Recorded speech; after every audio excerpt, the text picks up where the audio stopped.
Hello and welcome to crack SSC. Crack SSC में आपका स्वागत है। इस वीडियो सेगमेंट में हम प्राचीन भारतीय इतिहास के स्रोतों के बारे में अध्ययन करने वाले हैं।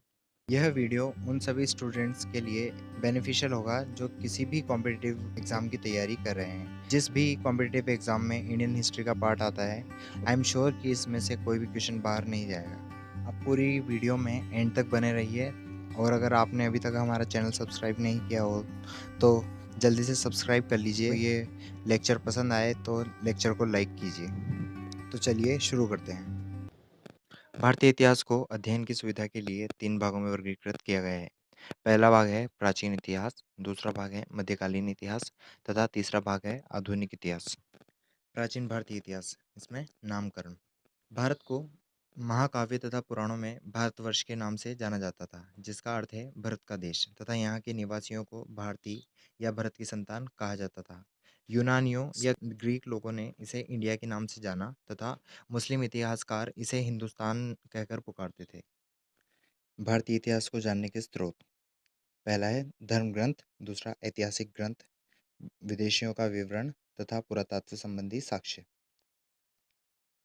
ये धार्मिक और ऐतिहासिक ग्रंथों के पर अध्ययन करते हैं। धार्मिक ग्रंथ। धार्मिक ग्रंथ में वेद, ब्राह्मण ग्रंथ, पुराण, वेदांग, उपनिषद, स्मृति ग्रंथ, धर्मसूत्र, अरण्यक, जैन साहित्य तथा बौद्ध साहित्य आदि आते हैं। वैदिक साहित्य में वेद, ब्राह्मण, पुराण, वेदांग, उपनिषद, स्मृति ग्रंथ, धर्मसूत्र तथा अरण्यक आदि आते हैं। जैन साहित्य तथा बौद्ध साहित्य वैदिक साहित्य के अंग नहीं है। ऐतिहासिक ग्रंथों में अर्थशास्त्र, जिसके रचयिता थे कौटिल्य, राजतरंगिणी, कलहण, चचनामा, अली अहमद द्वारा रचित, अष्टाध्यायी रचयिता पाणिनि, गार्गी संहिता कात्यायन द्वारा रचित, महाभाष्य जो कि पतंजलि द्वारा रचित है आदि आते हैं। आइए वेदों के बारे में अध्ययन करते हैं। वेद भारत का सर्वप्राचीन धर्म ग्रंथ माना जाता है तथा इसके संकलन करता है महर्षि कृष्ण द्वैपायन वेद व्यास जी। वेदों के 4 प्रकार हैं। पहला है ऋग्वेद, दूसरा सामवेद, तीसरा यजुर्वेद, चौथा अथर्ववेद। ऋग्वेद सबसे प्राचीन वेद है तथा अथर्ववेद सबसे नवीन वेद है। ऋग्वेद, इसका अर्थ है ऋचाओं के क्रमबद्ध ज्ञान का संग्रह, अर्थात ऋचाओं के क्रमबद्ध ज्ञान के संग्रह को ही ऋग्वेद कहा जाता है। ऋग्वेद का विभाजन 3 प्रकार से किया जाता है। इसमें 10 मंडल, 1028 सूक्त तथा 10,462 ऋचाएँ विद्यमान हैं। ऋचाओं में 250 ऋचाएँ इंद्र के लिए तथा 200 ऋचाएँ अग्नि को समर्पित है। ऋग्वेद के पढ़ने वाले को या पाठकर्ता को होत्री कहा जाता है। ऋग्वेद से जानकारियाँ मिलती है। ऋग्वेद से मिलने वाली जानकारियाँ हैं आर्यों की राजनीतिक प्रणाली तथा विश्वामित्र द्वारा रचित तीसरा मंडल। सूर्य देवता सावित्री को समर्पित गायत्री मंत्र का विवरण विश्वामित्र द्वारा रचित तीसरे मंडल में किया गया है। ऋग्वेद का 8वां मंडल। ऋग्वेद के 8वें मंडल में हस्तलिखित ऋचाओं का वर्णन है, जिन्हें खिल कहा जाता है। ऋग्वेद का 9वां मंडल। ऋग्वेद के 9वें मंडल में सोम देवता का उल्लेख है। ऋग्वेद का 10वां मंडल। ऋग्वेद के 10वें मंडल में चतुष्वर्णीय समाज का उल्लेख है। चतुष्वर्णीय समाज में 4 वर्ण होते थे, जो है ब्राह्मण, क्षत्रिय, वैश्य और शूद्र। धर्मसूत्र धर्मसूत्र में चारों वर्णों के कर्तव्यों का वर्णन किया गया है। नोट: प्राचीन इतिहास के साधन के रूप में वैदिक साहित्य में ऋग्वेद के बाद शतपथ ब्राह्मण का स्थान है, अर्थात प्राचीन इतिहास के साधन के रूप में वैदिक साहित्य में ऋग्वेद के बाद शतपथ ब्राह्मण सर्वाधिक प्राचीन ग्रंथ है। सामवेद, दूसरा वेद है सामवेद। सामवेद गाए जा सकने वाली ऋचाओं का संकलन है। भारतीय संगीत का जनक सामवेद को माना जाता है तथा सामवेद के पाठकर्ता को उद्रात्री कहा जाता है। सामवेद के बाद आता है यजुर्वेद। यजुर्वेद में वैदिक कर्म कांडों के नियमों का संकलन है तथा यजुर्वेद के पाठकर्ता को अध्वर्यु कहा जाता है। यजुर्वेद की विशेषताएं हैं, यह गद्य एवं पद्य दोनों में है। अथर्ववेद, यह सबसे आखिरी में रचित वेद है। वेदों का क्रम निम्न प्रकार है। वेदों में सबसे प्राचीन ऋग्वेद, उसके बाद सामवेद तथा यजुर्वेद तथा सबसे नवीन वेद अथर्ववेद है। अथर्ववेद के रचयिता अथर्वा ऋषि थे। अथर्ववेद से मिलने वाली जानकारियाँ निम्न हैं। अथर्ववेद में रोग निवारण, तंत्र मंत्र, जादू टोना, विवाह आदि का उल्लेख मिलता है। सामान्य मनुष्यों के विचार, विश्वास और अंधविश्वास आदि की जानकारी भी अथर्ववेद से प्राप्त होती है। सभा और समिति को प्रजापति की दो पुत्रियां कहा गया है, इसका विवरण अथर्ववेद में मिलता है। कन्याओं की जन्म की निंदा अथर्ववेद में की गई है। वेदों के बाद आता है वेदांग तथा सूत्र साहित्य। वेदों को समझाने हेतु वेदांगों की रचना की गई है। वेदांगों की संख्या 6 है। ये हैं शिक्षा, जिसका अर्थ है उच्चारण से। कल्प, जिसका संबंध है रस्म और समारोह से।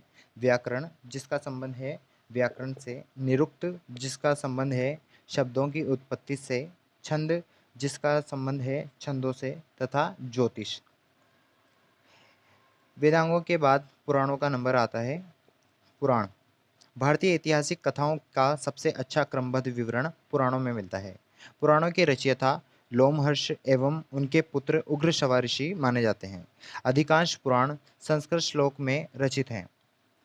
पुराणों का पाठ पुजारी द्वारा किया जाता है। स्त्री और शूद्र को इनके पाठन की अनुमति नहीं थी, हालांकि वे उन्हें सुन सकते थे। अर्थात स्त्री और शूद्र पुराणों को केवल सुन सकते थे, उन्हें इन्हें पढ़ने की अनुमति नहीं थी।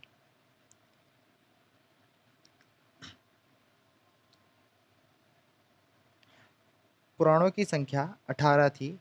प्रमुख पुराण थे। पहला मत्स्य पुराण, सबसे प्राचीन, जिसमें आंध्र सातवाहन वंश की जानकारी मिलती है। विष्णु पुराण मौर्य वंश से संबंधित है। वायु पुराण गुप्त वंश से संबंधित है। ब्राह्मण पुराण पूर्ववंश या महापूर्ववंश से संबंधित है, जिसे महापुराण भी कहा जाता है। भागवत पुराण श्री कृष्ण भक्ति से संबंधित है। इन सभी में राजाओं की वंशावलियाँ मिलती है। अब आते हैं ब्राह्मण ग्रंथ।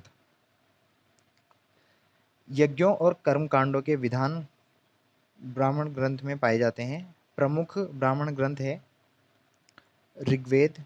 ऋग्वेद का ब्राह्मण ग्रंथ है ऐत्रेय ब्राह्मण, शाखायन या कौशितकी ब्राह्मण। शुक्ल यजुर्वेद का ब्राह्मण ग्रंथ है शतपथ ब्राह्मण। कृष्ण यजुर्वेद का ब्राह्मण ग्रंथ है तैत्तिरीय ब्राह्मण। सामवेद का ब्राह्मण ग्रंथ है पंचविश या तांड्य ब्राह्मण। षड्विश ब्राह्मण, संविधान ब्राह्मण, वंश ब्राह्मण, मंत्र ब्राह्मण या जैमिनीय ब्राह्मण। अथर्ववेद का ब्राह्मण ग्रंथ है गोपत ब्राह्मण। शतपथ ब्राह्मण स्त्री को पुरुष की अर्धांगिनी कहा गया है, अर्थात शतपथ ब्राह्मण में स्त्री को पुरुष की अर्धांगिनी कहा गया है। अन्य वैदिक साहित्य। अन्य वैदिक साहित्यों में पहला ग्रंथ आता है मैत्रेयनी। मैत्रेयनी संहिता। मैत्रेयनी संहिता में स्त्री की सर्वाधिक गिरी हुई स्थिति का वर्णन मिलता है। जुआ और शराब की भांति स्त्री को पुरुष का तीसरा दोष मैत्रेयनी संहिता में बताया गया है। मनुस्मृति सबसे प्राचीन स्मृति ग्रंथ मनुस्मृति है तथा यह शुंग काल का ग्रंथ है। नारद स्मृति गुप्त युग की जानकारी देता है। बौद्ध साहित्य। अब हम अध्ययन करेंगे बौद्ध साहित्य के बारे में। बौद्ध साहित्यों में जातक। जातक बुद्ध के पूर्व जन्म की कहानियों का संग्रह है। इसके बाद आता है त्रिपिटक। त्रिपिटक में विनय पिटक, सूत्र पिटक, अभिधम्म पिटक आते हैं तथा त्रिपिटकों की भाषा पाली है।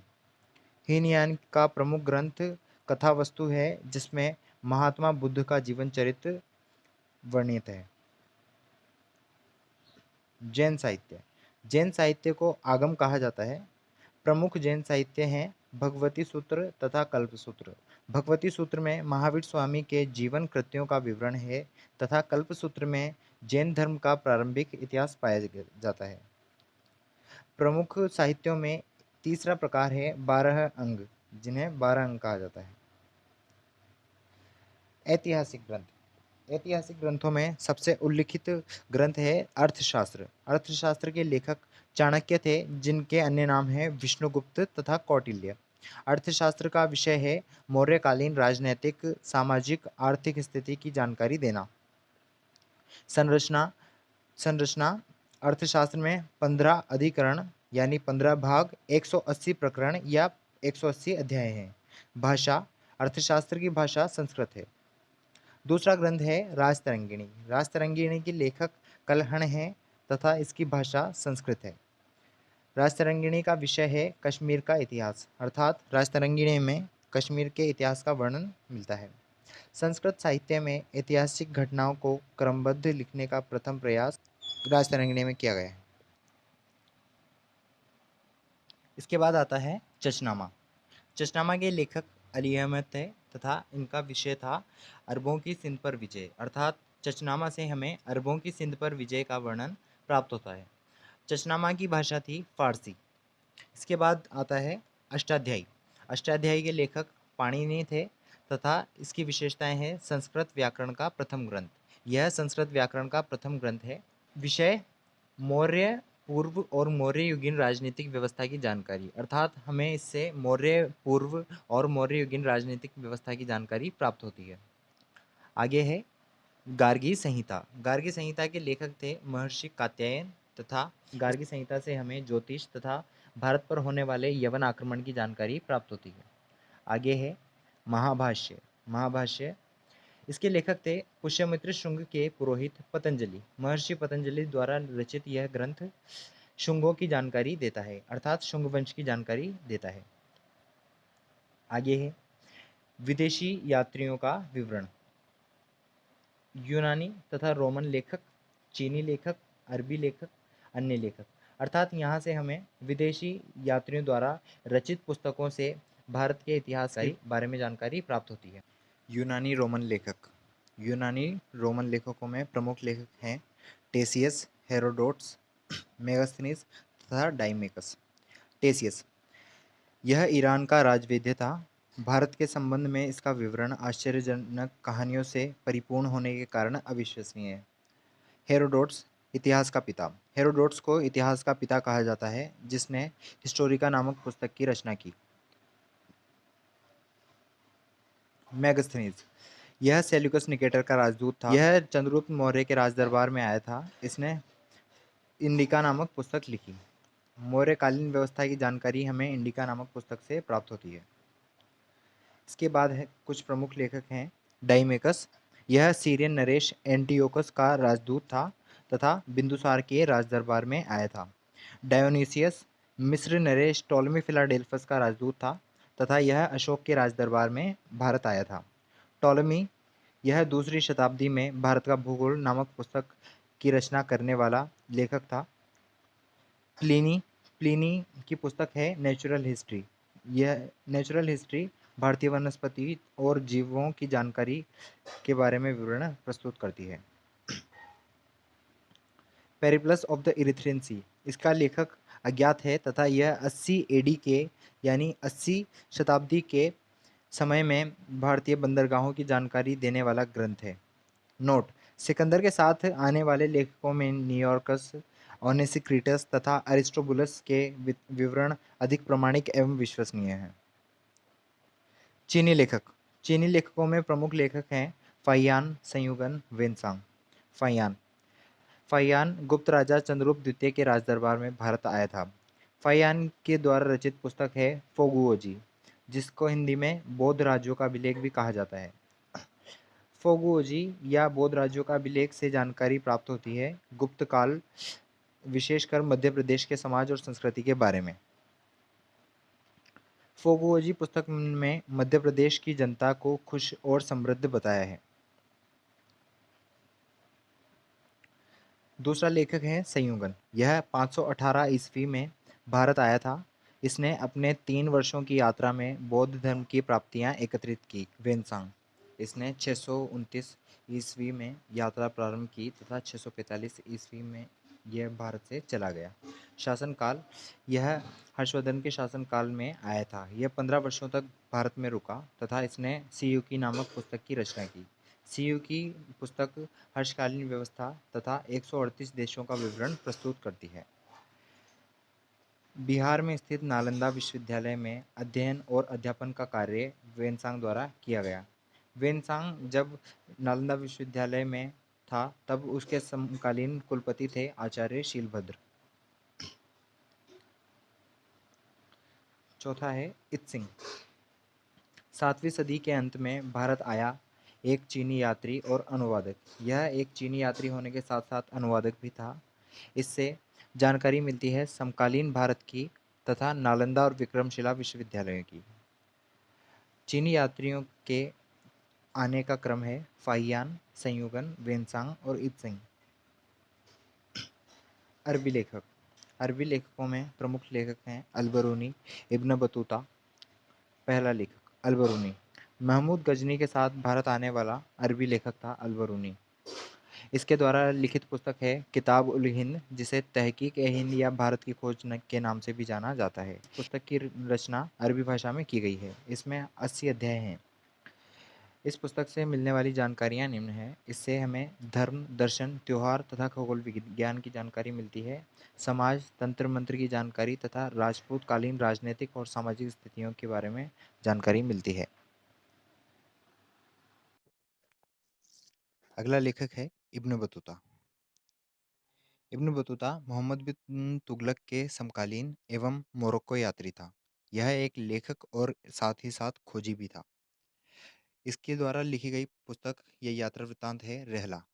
इसकी भाषा अरबी है। रहला से हमें 14वीं सदी की भारतीय परिस्थितियों तथा दिल्ली सल्तनत की जानकारी मिलती है।